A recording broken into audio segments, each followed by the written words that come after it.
One of the most intriguing parts of your background was you call yourself a computational folklorist. Two words I never expected to see in the same sentence. So I'm fascinated by this. How has technology changed the way we think about stories and mythology and culture? Well, if we think about it, we live our life embedded in stories. We're always telling stories. We're telling little story parts.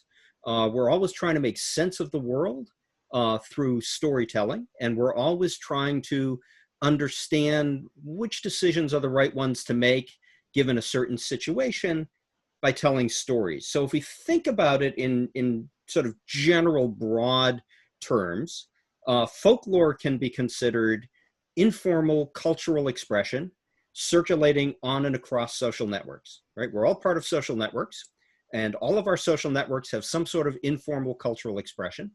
And that's what I, as a folklorist, study. Now, once we get to cheap storage and very fast computation, all of the affordances of being able to count very high very quickly and remember what you're counting become available for studying all of the tiny little variations that we see in cultural practice across not 1,000 people or 10,000 people, but we're talking at the scale of millions, or if you want to go global, billions of people.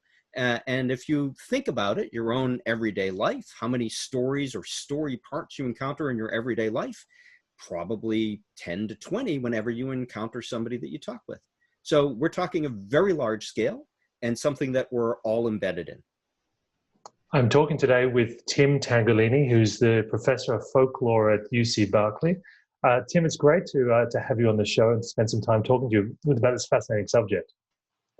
Well, thanks for having me, Mike. I was really delighted that you reached out to me.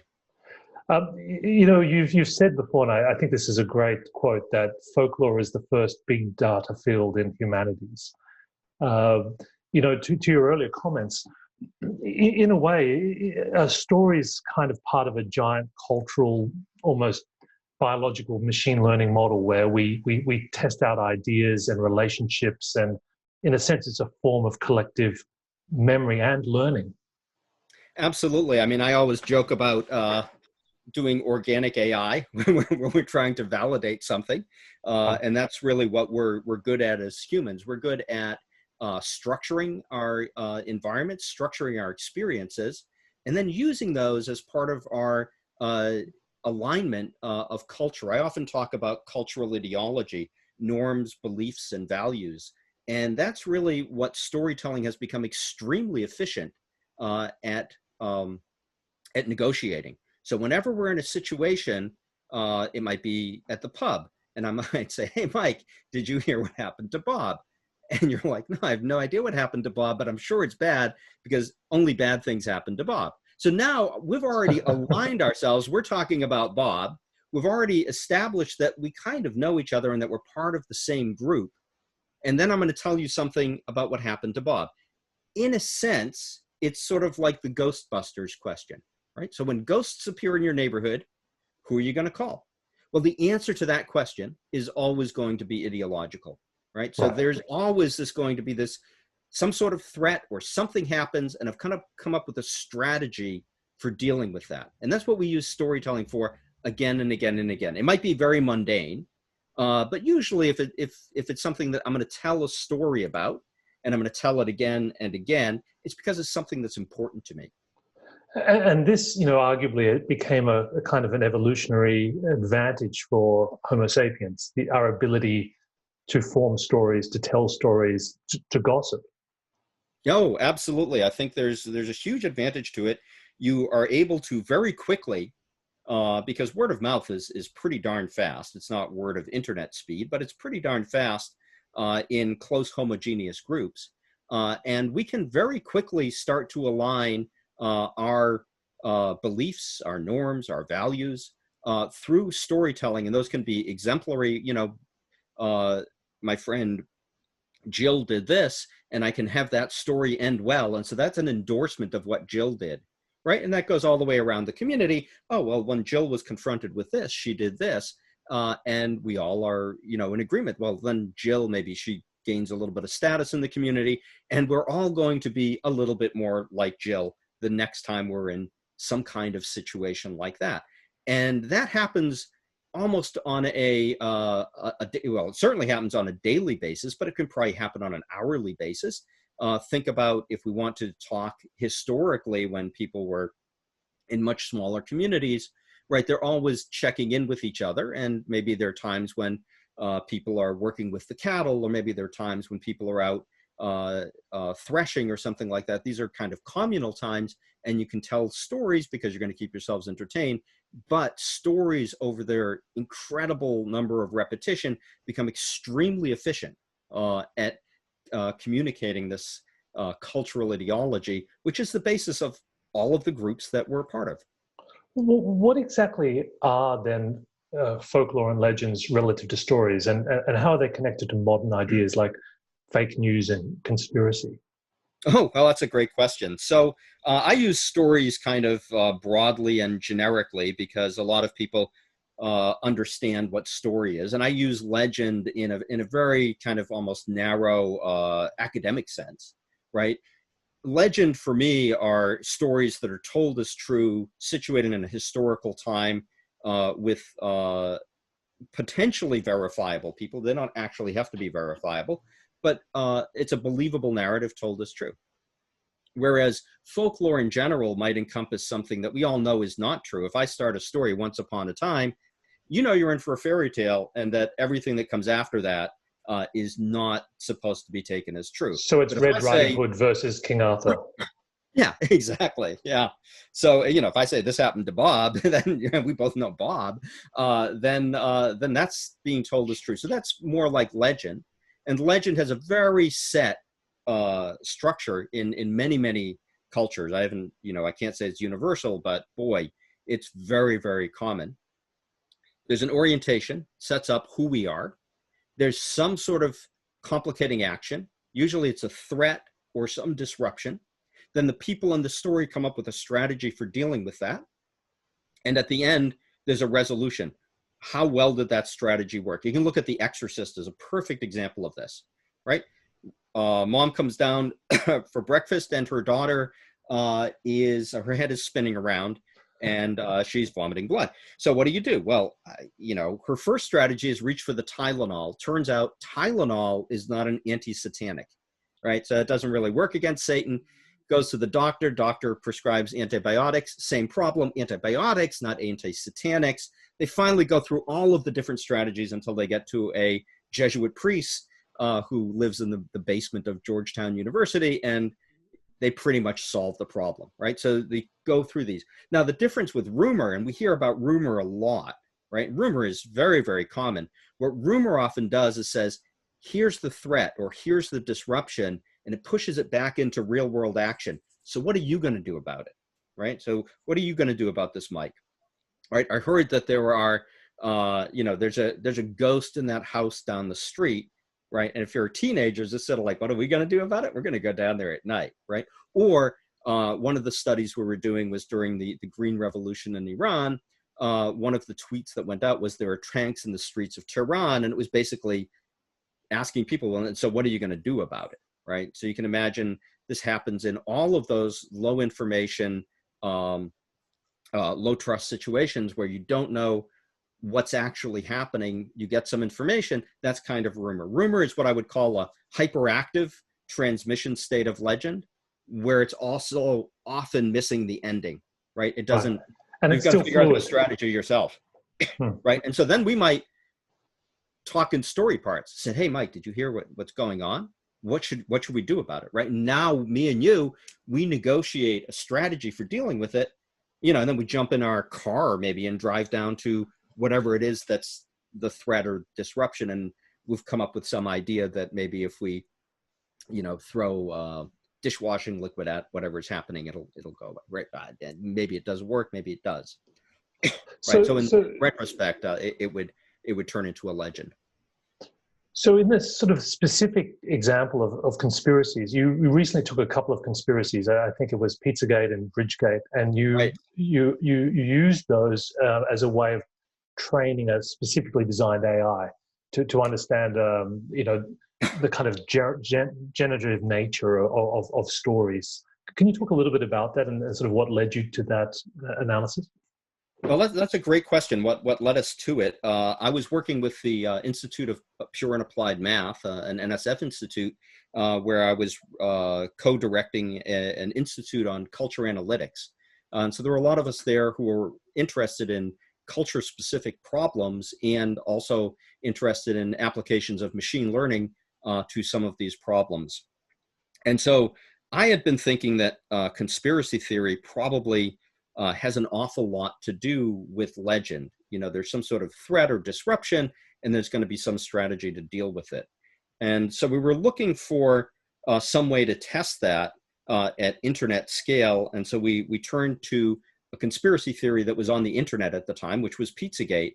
And fortunately for us, the New York Times had done some very nice work on kind of describing it, but also generating an illustration of the different actors in this conspiracy theory and how they were connected.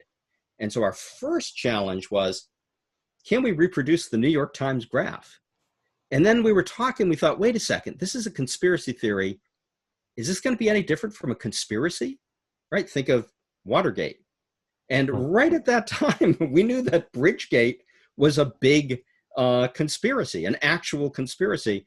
And fortunately for us, the New York Times had also done an illustration. So now we had external validation data, and we had these two things that we knew were different, right? A conspiracy theory, Pizzagate, that's something that people sitting on their social media accounts are negotiating together. They're generating this narrative out of access to perhaps hidden knowledge or something like that. And this is where you get Hillary Clinton involved with James Alefantis and John and Tony Podesta and a pizza parlor and satanic pedophilia and cannibalism, which actually is really interesting because it prompts.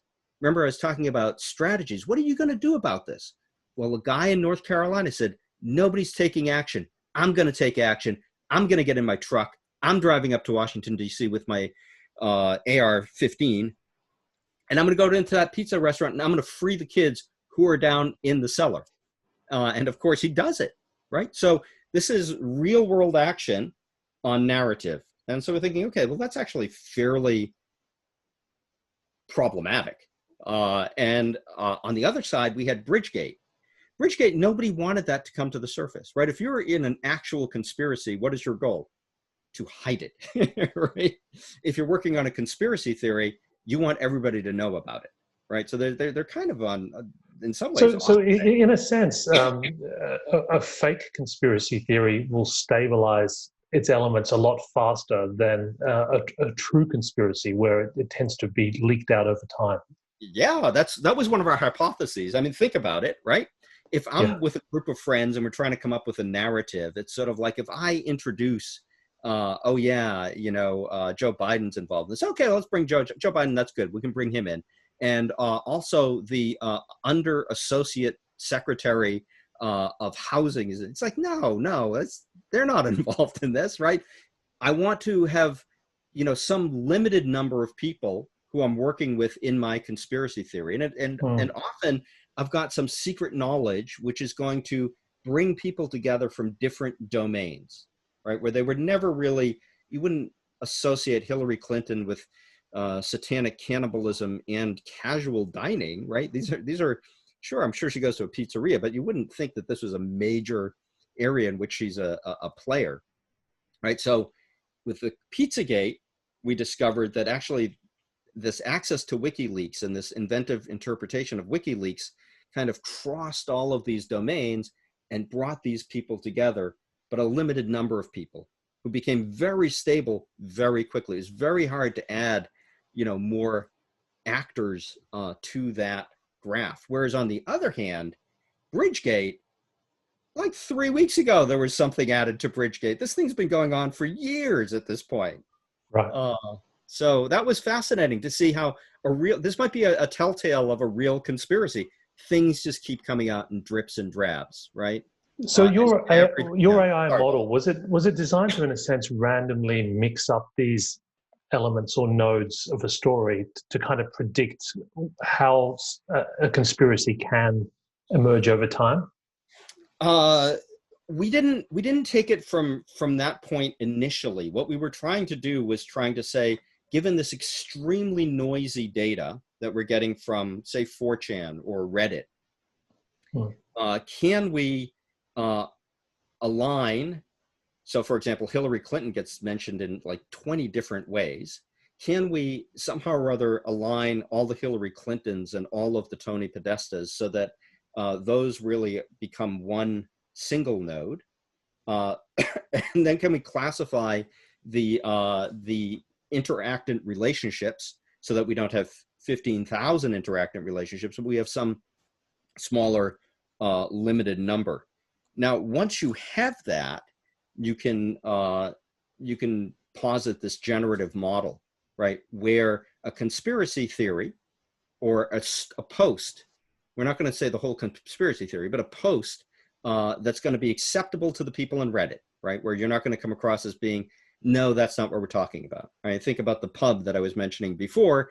You walk in and everybody's talking about plumbers, and you introduce UFOs, they're going to be like, I have no idea what you're talking about. That's not what we're talking about, right? So if I try to introduce something in a post that's not, it's not valid, it's just not going to get picked up, right? So it'll basically disappear in the wash. So what we wind up doing is we wind up finding those actants and those relationships between actants that are the most common, right? They have some sort of probability distribution between Hillary and Tony Podesta. We'll find some relationship with some probability. Now, once I have those distributions, I can actually generate posts, right? I can just basically say, oh, I'm going to start with Hillary, and I'm going to have a Tony Podesta, and I'm going to, with 80% probability, the relationship is going to be this. So I just basically have to fill in the syntax once I've decided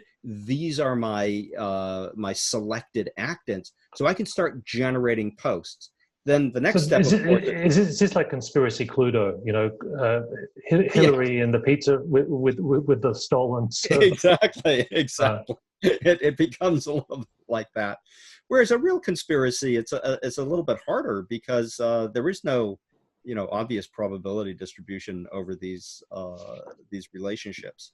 So what we found was that the networks that we were extracting from conspiracy theories were actually quite fragile, right? So we could delete edges or we could delete nodes, and all of the domains would fall apart, right? So can this actually be used in a positive sense, in that if you can use a technology to understand how you can generate a conspiracy, can you use AI to unravel one?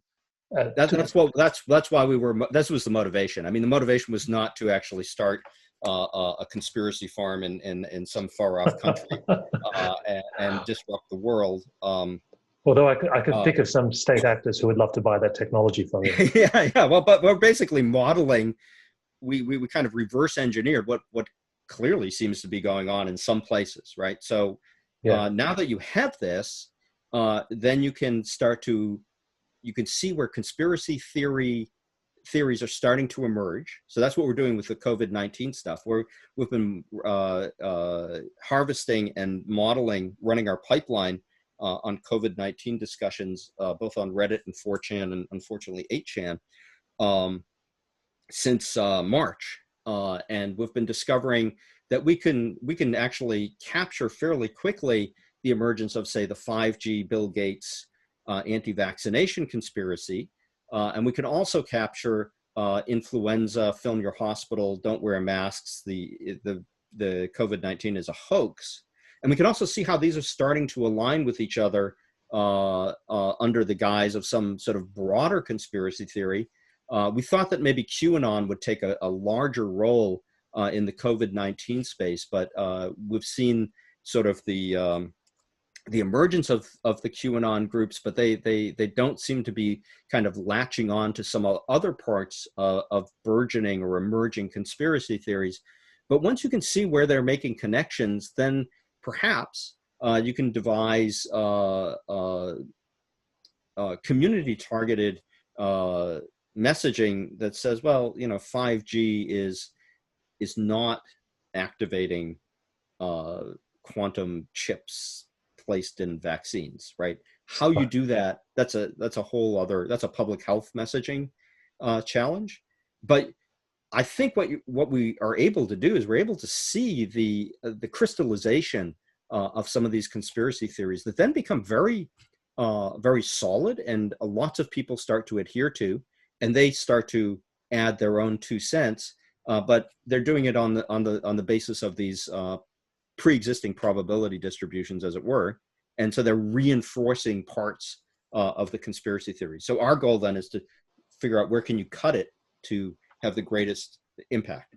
This computational perspective, has this given you a different view on QAnon? I mean, does this look like an emergent phenomenon, or is it someone with their own AI model sitting in the background, intervening at exactly the precise point to generate maximum disorder? That's a very good question. It is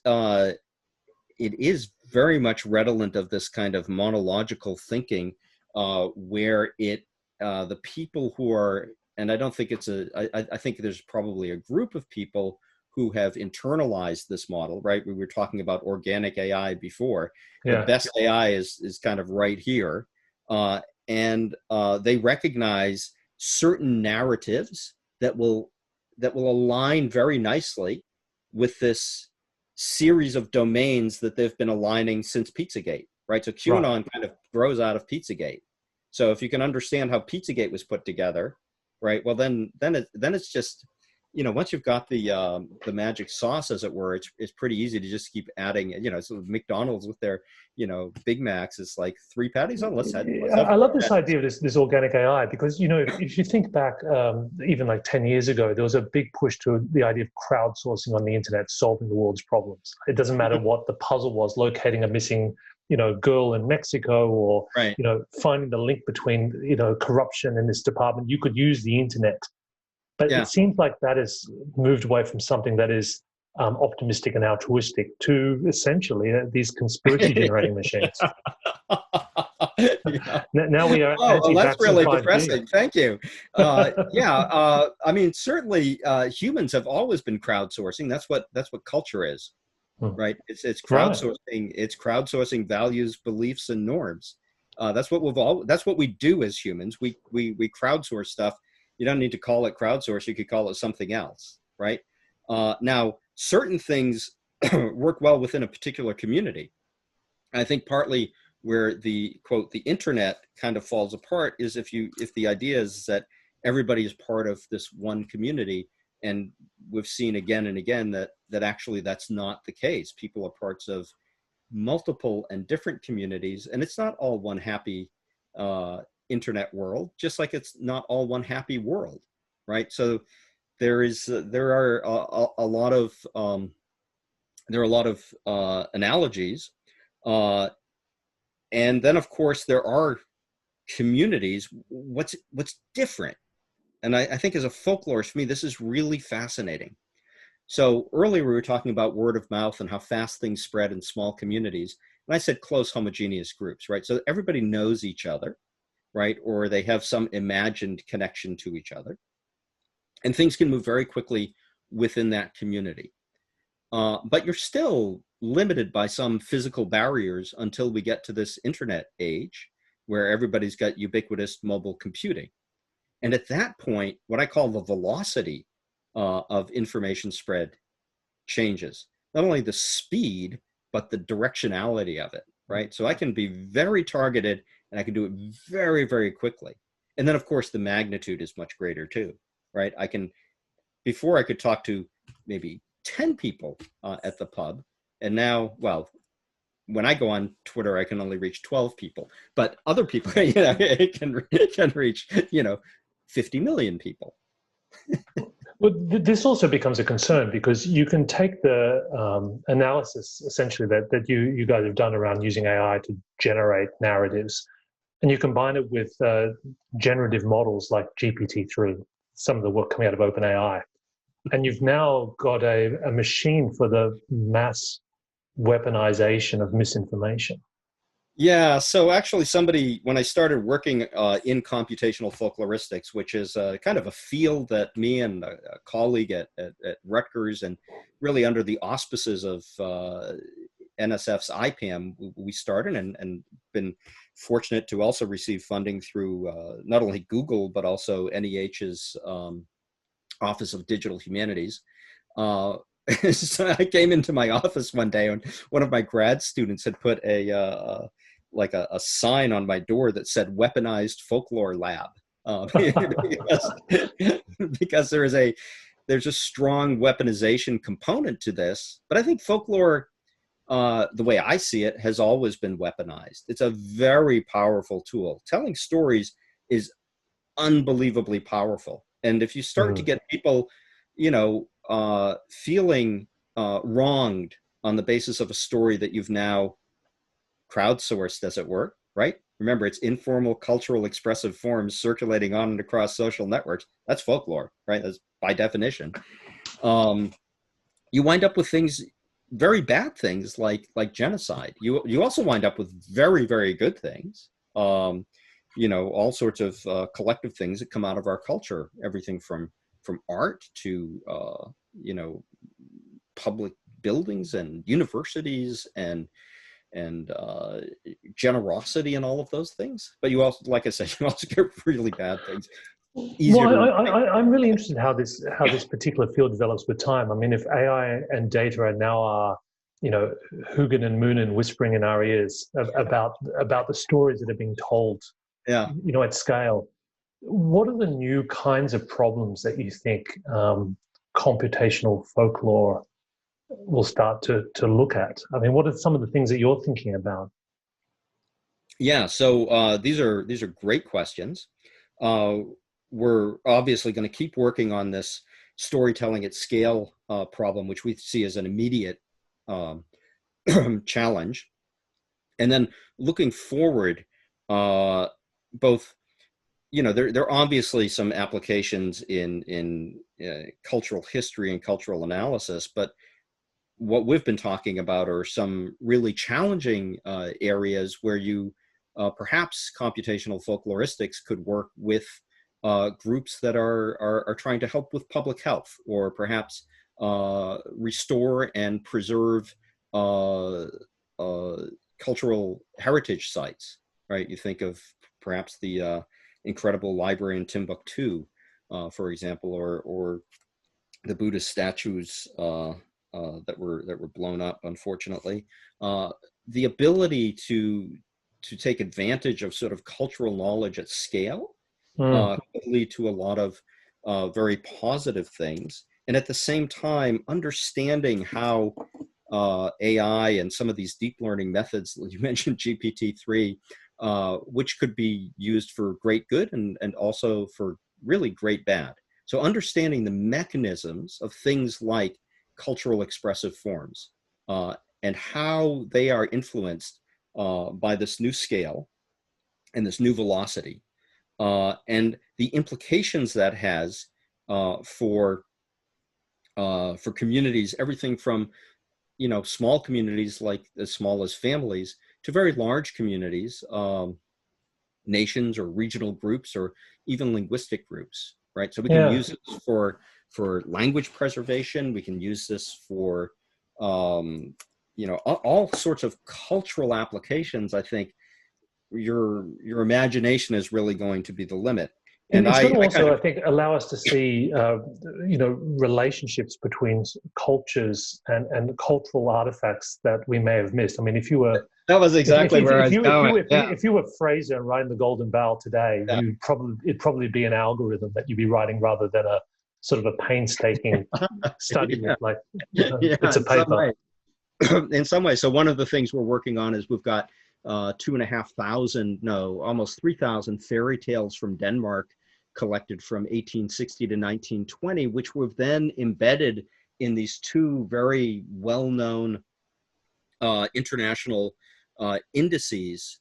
So we never throw away data. We're always using what people came up with in the past. They spent a lot of time. They were experts. Let's take advantage of the domain expert. And so we've embedded these stories in this very large indexing thing. We've come up with a fingerprint of Danish fairy tales, right? And then we can compare that to a fingerprint. We've got another corpus of Dutch, And we could probably get a corpus of, I work in Korea, so maybe Korean tales. And we get these cultural fingerprints, at least on the fairy tale level, that we could, perhaps compare at tradition-wide scale. The other thing we were talking about in this IPAM culture analytics group was, is there a calculus of culture, right? So can we come up with some novel mathematics that help us to describe culture and culture change? And that's a pretty big question. I think I should have been more prepared. I have these 7 challenge questions that we came up with for culture analytics.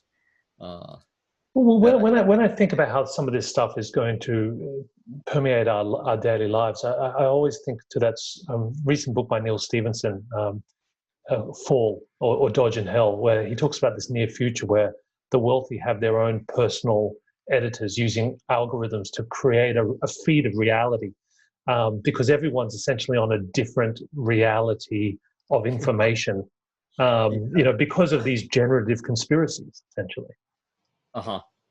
Yeah. So this is one of the things that I'm quite concerned about, and I'm worried about, which is the broadening gap between the haves and the have-nots. And are there ways that we can take advantage of the incredible affordances of computation and AI to start to address that gap, so that it isn't just it isn't the Decameron kind of thing where the wealthy go off and survive by telling each other stories in their villa, but rather, people who are struggling,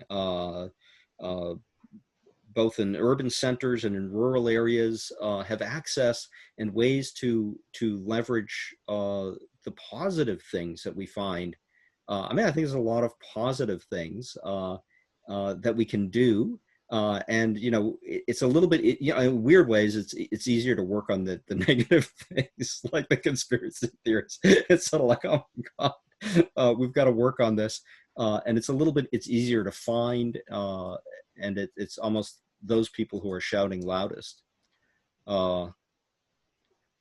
Yeah, so we have these